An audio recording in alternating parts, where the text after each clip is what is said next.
आवेला प्रभु रव जे भी दुआरी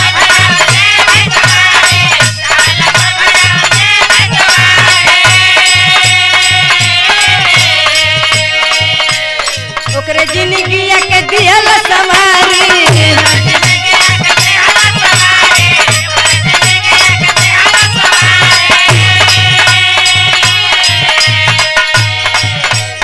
आवेला प्रभु रव जे भी दुआरी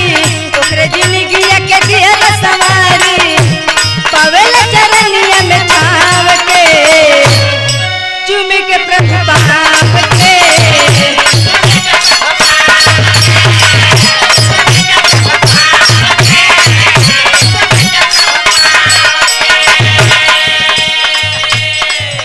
दुखिया से सुखिया हो जाला पावेला खुशहाली हो जैसे पतझड़ के बगिया में बेस फूल के डाली हो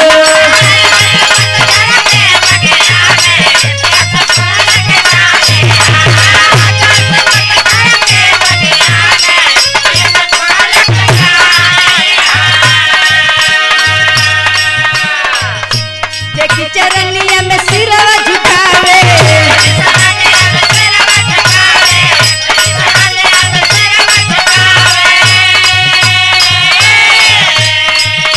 प्रभु के कृपा से सब कुछ पावे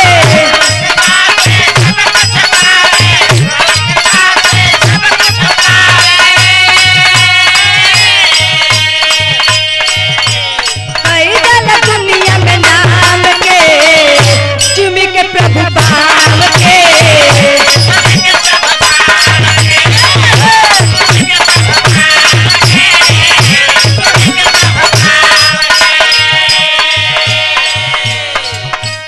जेकरे चरण के छाया अंदर नायवे कोई कारण हो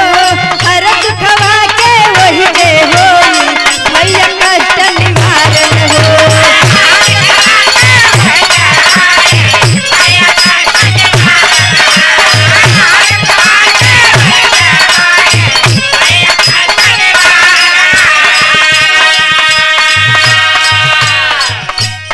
जाके बस गईला प्रभु जित मन में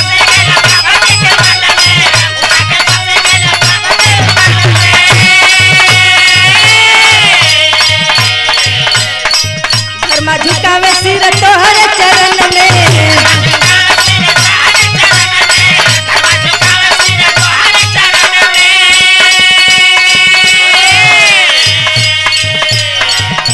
उषा के बस गईला प्रभु जित